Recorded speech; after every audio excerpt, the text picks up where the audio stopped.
तुमचा business fast grow करायचा आहे, पण तो ग्रो होत नाही. तुम्ही जर तुमच्या आजूबाजूला पाहिलं, तर बराच वेळा असं दिसतं येतं, की काही कंपनी खूप लवकर स्केल करतात, खूप लवकर ग्रो करतात आणि बऱ्याचशा कंपन्या स्केलच होत नाहीत. ते ज्या लेव्हलला असतात, वर्षानुवर्ष त्या लेव्हलला असतात. मग असं का? की काही कंपन्या एकदम फास्ट ग्रो झाल्या. तर मला असं वाटतं, माझ्या अभ्यासानुसार याच्यासाठी एक 6 स्टेप्स आहेत. ह्या 6 स्टेप जर तुम्ही सिरियसली फॉलो केल्या, तर नक्की आणि नक्की तुमचा बिझनेस हा स्केल होईल आणि त्याच्याच बरोबर तुम्हाला मजा पण येईल. पहिली स्टेप, प्रॉडक्टला परफेक्ट करायला जाऊ नका, पैसे कमवायला सुरुवात करा. म्हणजे काय? बराच वेळा माणूस कुठे अडकतो माहिती का? तो एक टेक्निकल असतो, खूप स्ट्राँग असतो, त्याला प्रॉडक्टवर इतकं प्रेम असतं, की तो प्रॉडक्टच बनवत जातो. प्रॉडक्टला अजून एन्हान्स करतो. माझ्या कस्टमरला असं पाहिजे. स्वतःच ठरवतो. माझ्या कस्टमरला असा फीचर पाहिजे, असा फीचर पाहिजे. पण इथंच माणूस चुकतो. इथे आपल्याला काय करायला पाहिजे? लवकरात लवकर प्रॉडक्ट हा मार्केटमध्ये घेऊन जावा. मार्केटमध्ये घेऊन जाऊन थोडे पैसे पण कमवा. म्हणजे तुम्हाला 10 फीचर बनवायच्यात ना, 4 फीचर झाल्या, त्याला मार्केटमध्ये घेऊन जावा. 10 लोकांना विकून दाखवा. त्याच्यातनं पैसे कमवा.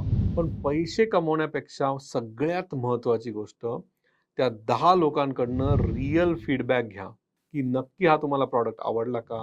ह्याच्यात तुम्हाला अजून काय फीचर पाहिजेत? तुम्ही कसल्या फीचरला पैसे द्याल? काय तुम्हाला व्हॅल्यू वाटती?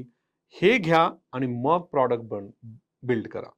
आपण काय करतो, आधी मोठा प्रॉडक्ट बनवतो, मग मार्केटमध्ये जातो. तोपर्यंत कधी-कधी त्या मार्केटची नीडच निघून जाते. फर्स्ट स्टेप काय होती, की पहिल्यांदा तुम्ही प्रॉडक्ट मार्केटमध्ये लवकरात लवकर घेऊन जावा, टेस्ट करा त्याला, थोडे पैसे पण कमवा आणि तेच कमवलेले पैसे परत नवीन फीचर्स बनवायला त्याच्यामध्ये घाला. दुसरी स्टेप, तुमच्या प्रॉडक्टची ऑफर इतकी स्ट्राँग पाहिजे, की कस्टमरला नाही म्हणताच आलं नाही पाहिजे. म्हणजे काय? काय होतं, आपण बऱ्याचशा वेळेला ना फीचर्स विकतो प्रॉडक्टचे, की याच्यात हा फीचर, हा फीचर, हा फीचर. याच्यापेक्षा कस्टमरला आहे ना रिझल्ट पाहिजेल असतो. म्हणजे हा प्रॉडक्ट वापरल्यावर माझ्यात काय फरक पडणार आहे? मला काय बेटर होणार आहे? माझं कसं प्रॉडक्टिव्हिटी वाचणार आहे? आणि मला ह्याच्यातनं पैशाचा इम्पॅक्ट काय होणार आहे? तर तुमची ऑफर अशी ठेवा, ज्याच्यात तुम्ही त्याला स्पीड दाखवाल, की मी पटकन तुम्हाला एक 6 वीकमध्ये हा प्रॉडक्ट इम्प्लिमेंट करून दाखवतो. त्याच्या पुढच्या 6 वीकमध्ये तुम्हाला रिझल्ट दाखवतो आणि सगळ्यात महत्त्वाचं ऑफरमध्ये, की तुम्हाला मनी बॅक गॅरंटी जर तुम्ही देऊ शकले, तुमच्या प्रॉडक्टमध्ये जर तशी एक फीचर अवेलेबल असेल, की बाबा अशी ऑफर तुम्ही बनवा, की ठीक आहे 12 वीकमध्ये मी इम्प्लिमेंट करतो. तुम्हाला नाही आवडलं, तर मी याच्यातले 50% रिफंड करेल. ह्यानी काय होतं, तुम्ही कॉन्फिडन्स दाखवताय, की माझ्या प्रॉडक्टवर मला भरोसा आहे. मी तुमचा प्रॉब्लेम सॉल्व्ह करणार आहे आणि ही ऑफर कस्टमरला नाही म्हणायला खूप खूप डिफिकल्ट जाते. पहिली स्टेप आपण काय पाहिली, की परफेक्ट बनू नका, मार्केटमध्ये डायरेक्ट जावा. दुसऱ्या स्टेपमध्ये तुम्ही पाहिलं, की ऑफर इतकी स्ट्राँग करा, की नो म्हणता नाही आलं पाहिजे. तिसरी स्टेप, मार्केटिंग करायचीच आहे, पण ती नुसतं प्लॅन नाही. मार्केटिंग एक्झिक्युशनसाठी सिस्टम बसवा. म्हणजे काय, प्लॅन तुम्हाला बरेच मिळतील. तुम्ही एकदम प्लॅन पण कराल, की मला मार्केटिंगमध्ये ह्या-ह्या गोष्टी करायच्यात. पण असं ॲड करून मार्केटिंग तुमचा प्रॉडक्ट विकला जाणार नाही. तुम्हाला सिस्टम बसवायला लागेल, तुम्हाला ट्रॅकर्स बसवायला लागतील, तुम्हाला के-पी-आय सांगायला लागतील. तुम्हाला ती मार्केटिंग प्लॅन जो तुम्ही बनवलाय, तो त्या वेळेला एक्झिक्यूट होतोय का नाही, इथे लक्ष द्यायचंय. त्यामुळे एक्झिक्युशन ऑफ मार्केटिंग प्लॅन ही खूप महत्त्वाची आहे आणि त्याच्यासाठी तुम्हाला एक सिस्टम आणायला लागेल, मार्केटिंग प्लॅन एक्झिक्यूट करण्यासाठी. तर पहिलं आपण पाहिलं, मार्केटमध्ये लवकर जावा, प्रॉडक्ट जास्त बनवत बसू नका. दुसरं आपण पाहिलं, की ऑफर इतकी स्ट्राँग करा, की कस्टमर नाही म्हणता आलं पाहिजे. आणि तिसऱ्यामध्ये आपण जे पाहिलं, की मार्केटिंग नुसत्या प्लॅन पेपरवर ठेवू नका, सिस्टम्स लावून त्याला एक्झिक्यूट करा. चौथं आणि सगळ्यात महत्त्वाचं ते म्हणजे फाउंडरचा वेळ.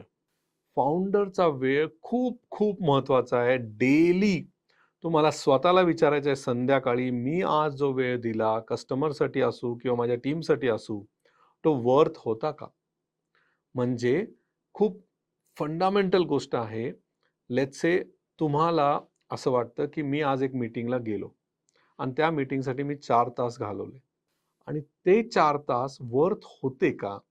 त्या 4 तासाच्या जागी माझा टीम मेंबर कुणी गेला असता, तर चाललं असतं का? कारण मला काय वाटतं, फाउंडरचा वेळ हा सगळ्यात महत्त्वाचा. फाउंडरनी काय करावं माहिती आहे का? सगळ्यात महत्त्वाची गोष्ट फाउंडरने जी करावी, ते म्हणजे सेल्स.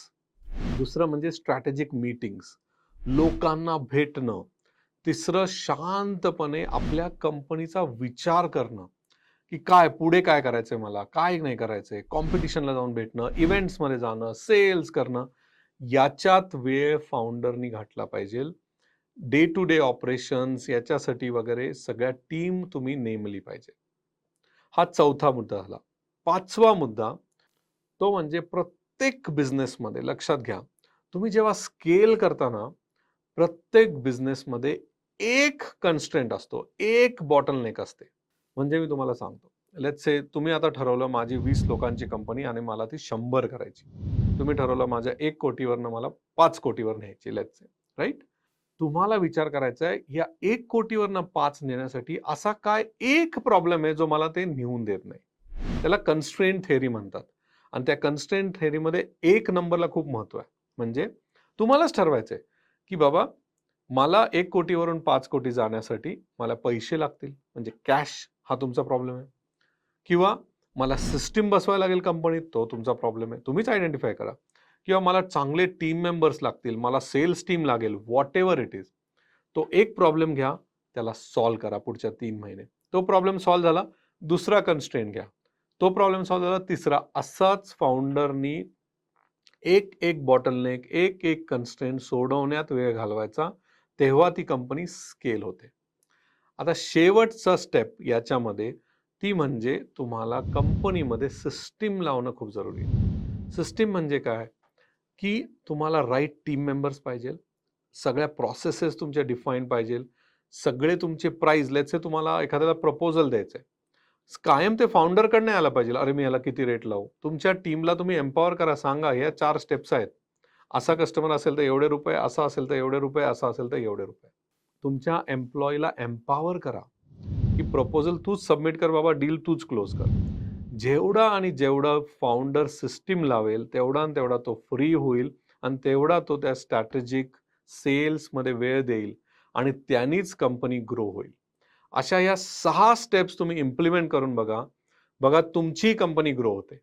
आणि अशाच तुम्हाला काही कॉन्सेप्ट्स, काही स्टोरीज तुम्हाला पाहिजेल असतील, तर मी 2 कोर्स लॉन्च केलेत. एक आहे बिझनेस 1.0, दुसरा आहे सेल्स अँड मार्केटिंग.